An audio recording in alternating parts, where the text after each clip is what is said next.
નવરાત્રિમાં પોલીસ બંદોબસ્ત વિશે ભાવનગર એસપી સાહેબે આપી માહિતી. જોઈએ તેમણે શું કહ્યું મા ન્યૂઝના માધ્યમથી.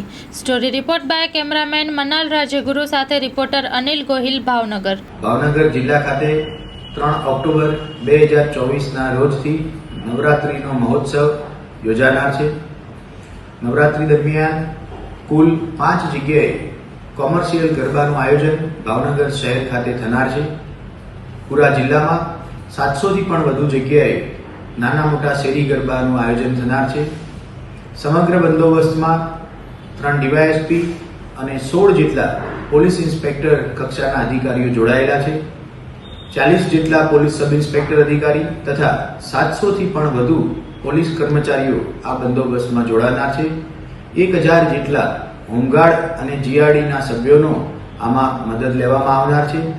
ખાસ કરી ટ્રાફિક બંદોબસ્ત એ રીતે આયોજન કરવામાં આવેલું છે કે ગરબાનો સમય પૂર્ણ થયા બાદ કોઈ પણ ટાઉન કે ભાવનગર શહેર ખાતે ટ્રાફિકની સમસ્યા ન ઊભી થાય તથા તમામ મોટી જગ્યાએ જ્યાં ગરબામાં મોટી સંખ્યામાં ખેલૈયાઓ અને મહિલાઓ રમતા હોય છે એવી તમામ જગ્યાએ પોલીસ સ્ટેશન ખાતેની સી ટીમના પોલીસ કર્મચારીઓ ખાનગી ડ્રેસમાં હાજર રહેનાર છે, જેથી કરી અને મહિલાઓની સુરક્ષાને લઈને કોઈ પણ પ્રકારનો પ્રશ્ન ન ઊભો થાય.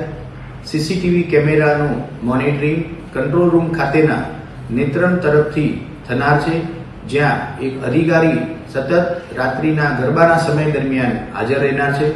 આમ ભાવનગર શહેર અને જિલ્લા ખાતે નવરાત્રિના જે ગરબા થનાર છે તેનો સંપૂર્ણપણે સુરક્ષા અને ટ્રાફિકને લઈ અને તમામ પ્રકારનો બંદોબસ્ત પ્લાન કરી દેવામાં આવેલો છે અને કોઈપણ પ્રકારની પરિસ્થિતિને પહોંચી વળવા માટે પૂરેપૂરો બંદોબસ્ત લગાવી દેવામાં આવેલો છે. ભાવનગર જિલ્લા ખાતે 3 ઓક્ટોબર 2024ના રોજથી નવરાત્રિનો મહોત્સવ યોજાનાર છે. નવરાત્રિ દરમિયાન કુલ 5 જગ્યાએ કોમર્શિયલ ગરબાનું આયોજન ભાવનગર શહેર ખાતે થનાર છે. પૂરા જિલ્લામાં 700 થી પણ વધુ જગ્યાએ નાના મોટા શેરી ગરબાનું આયોજન થનાર છે. સમગ્ર બંદોબસ્તમાં 3 ડીવાયએસપી અને 16 જેટલા પોલીસ ઇન્સ્પેક્ટર કક્ષાના અધિકારીઓ જોડાયેલા છે. 40 જેટલા પોલીસ સબ ઇન્સ્પેક્ટર અધિકારી તથા 700 થી પણ વધુ પોલીસ કર્મચારીઓ આ બંદોબસ્તમાં જોડાનાર છે. 1000 જેટલા હોમગાર્ડ અને જીઆરડીના સભ્યોનો આમાં મદદ લેવામાં આવનાર છે. ખાસ કરી ટ્રાફિક બંદોબસ્ત એ રીતે આયોજન કરવામાં આવેલું છે કે ગરબાનો સમય પૂર્ણ થયા બાદ કોઈ પણ ટાઉન કે ભાવનગર શહેર ખાતે ટ્રાફિકની સમસ્યા ન ઊભી થાય તથા તમામ મોટી જગ્યાએ જ્યાં ગરબામાં મોટી સંખ્યામાં ખેલૈયાઓ અને મહિલાઓ રમતા હોય છે એવી તમામ જગ્યાએ પોલીસ સ્ટેશન ખાતેની સી ટીમના પોલીસ કર્મચારીઓ ખાનગી ડ્રેસમાં હાજર રહેનાર છે, જેથી કરી અને મહિલાઓની સુરક્ષાને લઈને કોઈ પણ પ્રકારનો પ્રશ્ન ન ઊભો થાય. સીસીટીવી કેમેરાનું મોનિટરિંગ કંટ્રોલ રૂમ ખાતેના નેત્રમ તરફથી થનાર છે, જ્યાં એક અધિકારી સતત રાત્રિના ગરબાના સમય દરમિયાન હાજર રહેનાર છે.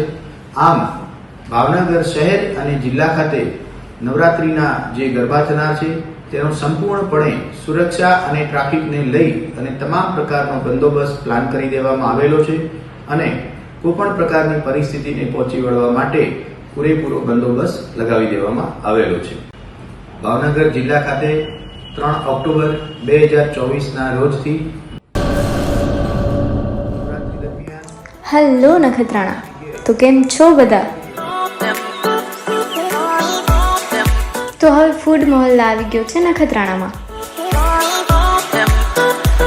શું તમને ખબર છે? ઓલ ઓવર ઇન્ડિયામાં પણ ફૂડ મહોલ્લાની ઘણી જ બધી બ્રાન્ચો આવેલી છે. અને હા, આપણા કચ્છમાં પણ ભુજ, ગાંધીધામ, માધાપર અને નખત્રાણામાં પણ આવેલી છે. અને અહીંયા કને ઘણી જ બધી કોમ્બો ઓફર અવેલેબલ છે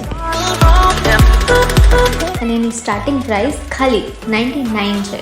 યસ,